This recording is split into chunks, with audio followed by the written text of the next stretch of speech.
Isang magpalang araw sa inyong lahat, Luzon, Visayas at Mindanao, saan man kayo sulok ng mundo ay mag-ingat kayo palagi mga kabayan. Nandito na naman tayo sa Pasay, Manila Bay Reclamation Project upang mag-update. Dito na yung crane mga kabayan, nakausad na dito.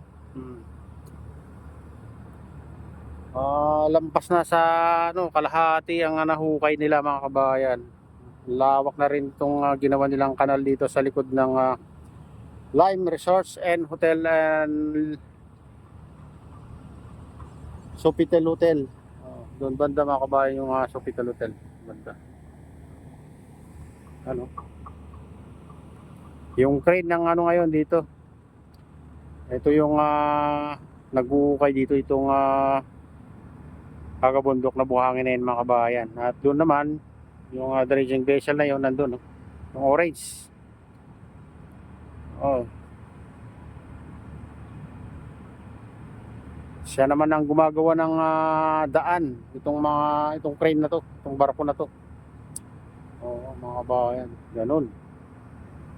Tingnan nyo parang linaw yung tubig dito dito sa tabi ng seawall hanggang doon na mga kabayan, malapit na doon sa tulay.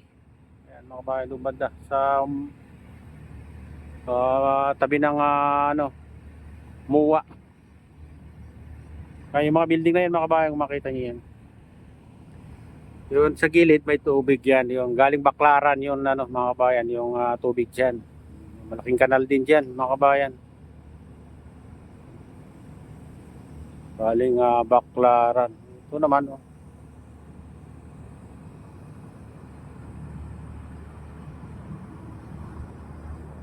tingnan nga natin yung oras, check natin. Time check tayo 8:19 ng umaga mga kabayan. Silipin naman natin itong banda sa kabila. Tara na. Ayan mga kabayan, doon banda sa likod ng Sofitel Hotel. Doon banda mga kabayan. May dredging vessel doon. Doon nga kumukuha ng buhangin, nakakonect yung pipe na yan. Punta doon sa gitna, siguro doon sa may tinatambakan. Nililipat lang yung mga dito, buhangin dito mga kabayan. Kasi nurong na. Gumawa sila ng malaking kanal dito mga kabayan. Bakit? Dati naman ito may tubig to mga kabayan nung tinambakan nila dito.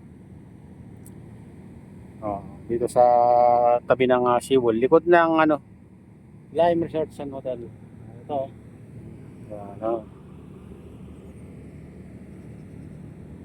Lime Resorts and Hotel. Ayan.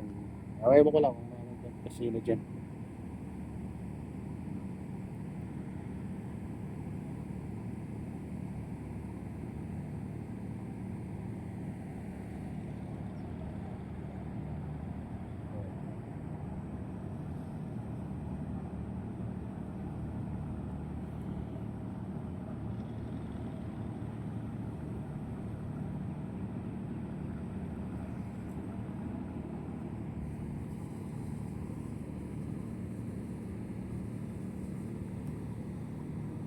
Lampas na sa kalahati itong ukay nila dito hanggang doon sa dating Kalisok Circle mga kabayan. Na rin. Ganyan naman yung lawak.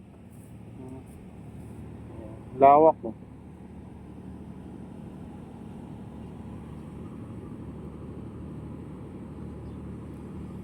Kapag to mga bayan, pag natapos nila itong kanal na to hanggang doon sa tabi ng MUA, malamang aagos din yung doon.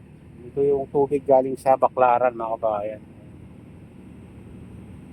Kasi malawak tong ginagawa nila. Baga kahit 4 na barko siguro kasya dito kung malalim dito sa gilid.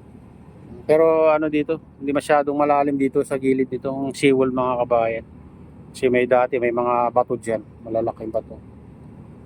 Ay ginawang yung harang sa alon para semento na Saka mga batong malalaki.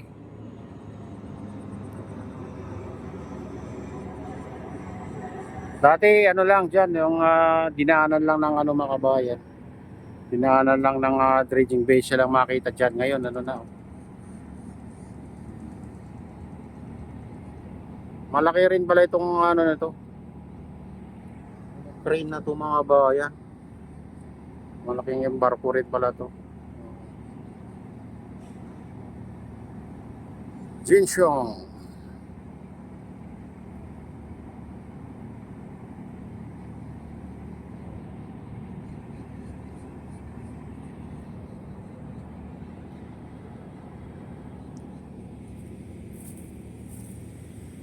Jinxiong.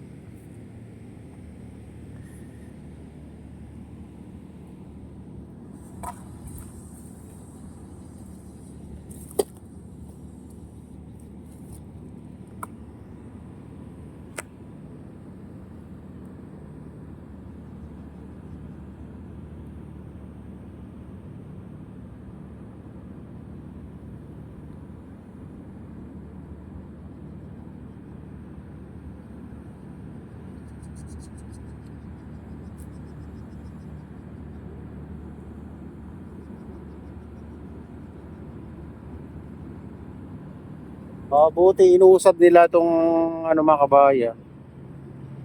Itong kanal dito. Kasi dati ang liit lang yan. Wala pa tubig dati. Nagreklamo daw yung ano dito. Sira na kasi yung ganda itong ano, Lime Resort sa saka Sofitel Hotel kung hindi lagyan ng ganitong kalawak. Sayang yung view no. Eh, ngayon malawak no. Ano, maganda na tignan.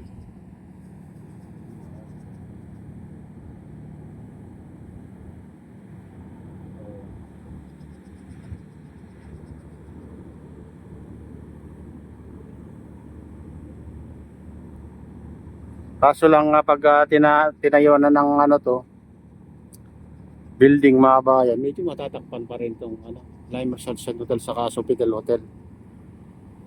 Matatakpan sa dagat.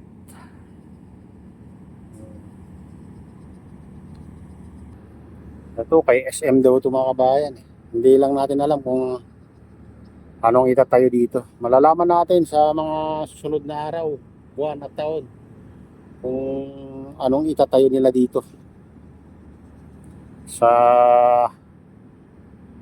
reclamation na to. Ayan, ito na yung update dito. Latest update dito sa Pasay Manila Bay Reclamation Project at shoutout nga pala sa lahat ng OFW, mga immigrants. Shoutout sa inyong lahat.